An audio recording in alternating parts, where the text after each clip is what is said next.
La carrera electoral ha comenzado. El Instituto Nacional Electoral, el Tribunal Electoral del Poder Judicial de la Federación y los partidos están más que listos. Pero fue el exalcalde de Iguala, José Luis Abarca, quien puso el dedo en la llaga a pocos días de arrancar el proceso. La pregunta retumbó por todos lados. ¿Quiénes lo postularon? ¿Acaso no sabían de sus nexos con el crimen organizado? Los partidos están de acuerdo en un blindaje. El INE también piensa que para que el blindaje sea posible es la misma sociedad la que debe intervenir, reportar anomalías en las urnas y saber quiénes son los candidatos que compiten por un puesto de elección popular. La tarea no es sencilla, porque un verdadero blindaje implica investigar a los candidatos de 10 partidos que buscarán los 2.251 cargos de representación popular en 18 entidades. La primer prueba para el INE la pasó con éxito. En las elecciones internas del PRD hicieron una labor limpia, sin quejas ni impugnaciones, pero el año próximo se renovarán 500 curules de la Cámara de Diputados, 9 gubernaturas, 641 diputaciones en 17 entidades, 993 alcaldías en 16 estados y las 16 jefaturas delegacionales en el Distrito Federal. El reto, sin lugar a dudas, es enorme. Quédese conmigo esta noche. El programa va a estar muy bueno. Esto es Frente a Frente, periodismo con responsabilidad. Comenzamos.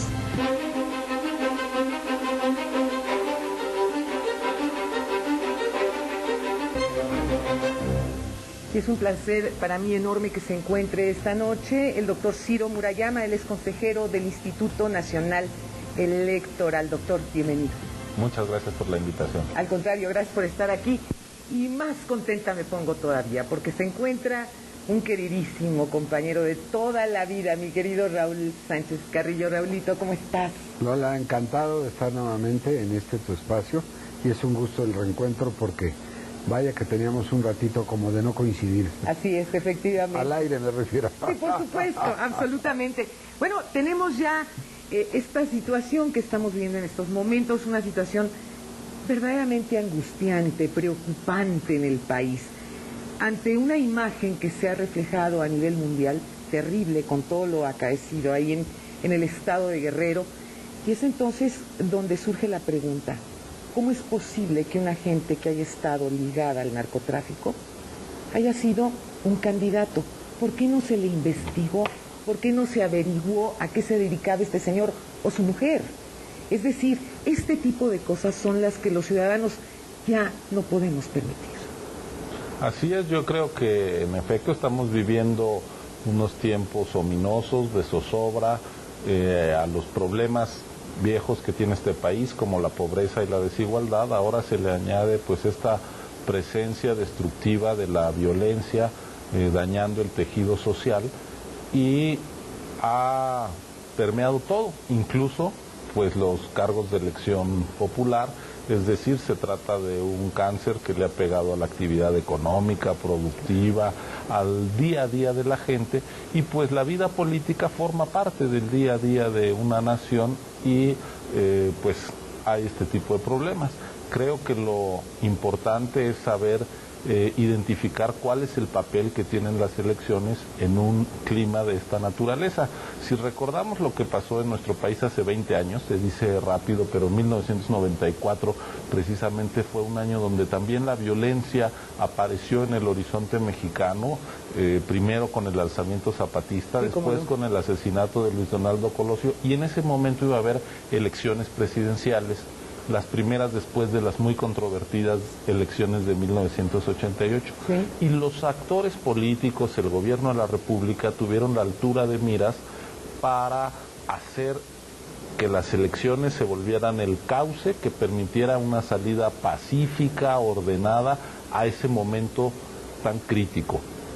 Hoy, 20 años después, vamos a tener elecciones en 2015, donde en efecto están en juego la renovación de la Cámara de Diputados, pero también miles de municipios, 9 gubernaturas, los congresos de 17 entidades, 16 elecciones además se van a celebrar el mismo día que las elecciones federales, y en ese sentido yo creo que la gente ya sabe que las elecciones por sí mismas no implican la varita mágica que cambie todo, pero sí deben ser parte de la solución que esté en la mano de los ciudadanos para remover gobernantes y representantes y para que la pluralidad de esta sociedad compleja y rica como es la mexicana en su diversidad se exprese también en el plano formal, de tal manera que las elecciones debemos de hacer un esfuerzo, las autoridades electorales por supuesto, pero también los partidos políticos, para que sean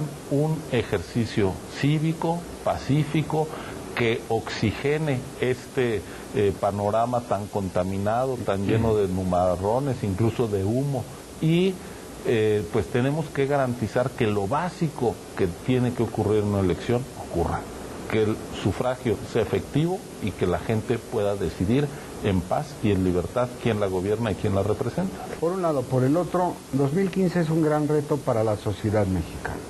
Yo considero que es ese año precisamente en donde los institutos políticos deben tener el gran cuidado, primero, de tener gente confiable. ¿Por qué no investigaron al alcalde de Iguala? Por ejemplo. Pues porque antes no se usaba. En Michoacán hemos visto cómo no se han podido llevar elecciones porque no se puede instalar una casilla porque hay una balacera. A eso me refiero. Pero los mexicanos tenemos un compromiso y un reto también, porque cada vez el hartazgo de vivir en un país en donde hay un presidente que sale al exterior y pone a México en alto y durante 2 años mete las manos al motor, hay reformas, 11 de ellas, que son muy importantes, y pareciera que se intenta echar abajo la imagen de país y por consecuencia, como un efecto dominó, sí. lo que es la política, lo que es la economía. Entonces, ¿cómo le hacemos? O sea, ¿qué hacemos los ciudadanos ante este nivel de violencia que verdaderamente nos ha llenado de lodo en todo el mundo? Así es, bueno, tenemos una situación excepcional, crítica, difícil, y por lo mismo se deben de tomar medidas excepcionales dentro de, digamos, el cauce legal, un cauce legal. Y por ejemplo, es muy importante que los partidos entiendan que hay victorias que pueden convertirse en grandes derrotas, no solo para ellos, sino para la democracia y la convivencia, es decir, que se acerquen a cualquier figura local que dice yo me puedo pagar mi campaña, tiene recursos, como seguramente fue el caso en Iguala, y en un cálculo electorero de corto plazo, sí, claro, lo hago mi candidato, bueno, eso puede tener costos gravísimos, incluso en términos de vidas humanas, como lo hemos visto las últimas semanas. Entonces los partidos políticos deben de colocarse como lo que son, como entidades de interés público que marca la Constitución, y trascender esa visión cortoplacista de ser agencias de colocación y de postulación de candidatos. Compromisos políticos. Así es, y pues en el caso de las autoridades electorales nos corresponde no sobreactuarnos, no ser temerarios, pero tampoco ser temerosos. Por ejemplo, las investigaciones acerca de antecedentes penales, vínculos familiares opacos, en fin, no las puede desarrollar una autoridad electoral, para empezar, porque la ley no te dice que vayas a revisar esas características de una persona. Tú lo que tienes que ver es que sea un ciudadano en pleno goce de sus derechos políticos para que pueda ser postulado. ¿Eso le correspondería en dado caso a la Procuraduría General de la República o a quién?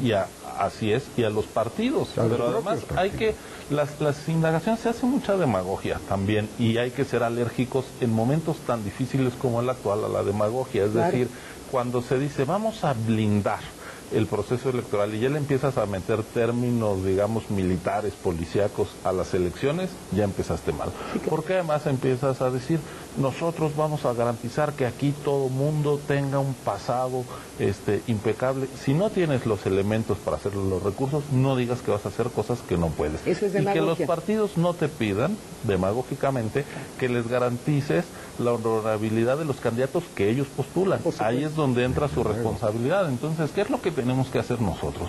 Tenemos que garantizar que se instalen las casillas donde se tienen que instalar, a pesar de la situación tan difícil. Por ejemplo, en 2012, que fue elección nacional, solo se dejaron de instalar 2 casillas, y ninguna por razones que tuvieran que ver con el crimen organizado. Relación con violencia, ¿no? Así es, sino por problemas locales, en comunidades, de tal manera que esto tiene que ser un objetivo a repetir otra vez. Tenemos que garantizar que los partidos no estén gastando de más y que sus recursos sean de procedencia lícita. La fiscalización de los recursos de los partidos sí nos corresponde a nosotros como autoridad electoral. Además, aquí hay una novedad interesante. Por primera vez, gracias a la reforma constitucional de este año, el INE, que dejó de ser IFE y ahora es nacional, sí. Una de las cosas que implica el cambio de federal a nacional, la F sustituida por la N, es que vamos nosotros a fiscalizar las campañas de todo el país, así sean campañas a presidente municipal, a diputado local o a gobernador. ¿Tienen suficiente gente para poder hacerlo? Bueno, tenemos gente, vamos a tener gente contratada ex profeso para ir viendo los gastos, tomando fotos de todos los espectaculares que se contraten, siguiendo los spots de radio. Pero además, una capacidad impresionante. Tenemos un sistema de monitoreo muy caro que ha sido muy criticado, pero para eso está, para ver que solo pasen en los medios las pautas marcadas por el Instituto Nacional Electoral, que no haya compras por debajo del agua, pero también vamos a tener por primera vez un sistema de contabilidad día a día en informático en línea. Es decir, los partidos tienen, cada que vayan y compren pintura, alquilen camiones, mantas, aviones para los viajes de sus candidatos, todo lo que hagan, todo eso lo tienen que ir subiendo a un sistema en línea, día a día, de tal manera que nosotros vamos a estar monitoreando el gasto. Y gasto que no sea reportado ahí va a ser sancionado, de tal manera que nunca habíamos tenido partidos tan observados. Eso es lo que a nosotros nos corresponde. No nos corresponde ser Ministerio Público, no nos corresponde ser policía, agentes ministeriales, pero lo que sí nos corresponde es ser autoridad electoral, y ahí en lo que a nosotros nos toca tenemos que ser muy enérgicos en no dejar pasar trampas, en no abrirle paso a que se rompan las reglas del juego y tampoco dejar lugar a una cosa pues que se está reproduciendo en nuestro país y que permite los abusos y los atropellos, que es la impunidad. Todo acto de impunidad tiene que ser atajado, es decir, cualquier violación de los servidores públicos, o en este caso de los actores políticos, a la ley, tiene que ser castigada. Si empezamos a acostumbrarnos a sancionar las infracciones, los atropellos, pues podremos empezar a generar un ambiente más propicio para tener una mejor coexistencia. Entonces yo diría, hay distintas responsabilidades del Estado mexicano. El INE es parte del Estado mexicano, pero no es todo el Estado. Claro. No es la policía, no es el Ministerio Público, aunque sí vamos a colaborar, por ejemplo, con las fuerzas de seguridad, con el ejército, para, por ejemplo, resguardar la paquetería electoral, para distribuirla. Ahí sí tenemos colaboración, no somos una entidad aparte del Estado, pero tenemos que ser muy conscientes de qué podemos y qué debemos hacer, no extralimitarnos y, por supuesto, pedir y exigir la cooperación de las autoridades en los distintos niveles. Algo muy importante es cuando se dice todo el peso de la ley es demoledora. Sí, claro. No en función de utilizar violencia contra la violencia, pero el gobierno federal y los gobiernos estatales tienen la obligación vía secretarías de gobierno de utilizar algo que se llama inteligencia. Por supuesto. Tener información. En todo el mundo se da. Desde luego. Pero si de pronto dice uno, ¿y el CISEN? No CEN. Pues entonces dice uno, ¿cómo es posible? Pues porque por ello, por falta de información, creció de una manera tan exacerbada este asunto de Iguala. Efectivamente, y sustentado en la ley. Ni más ni menos. Gracias por haber estado con nosotros. No se pierda nuestro próximo programa. México vive tiempos de cambio, tiempos de dar la cara, tiempos para hablar frente a frente. Muy buenas.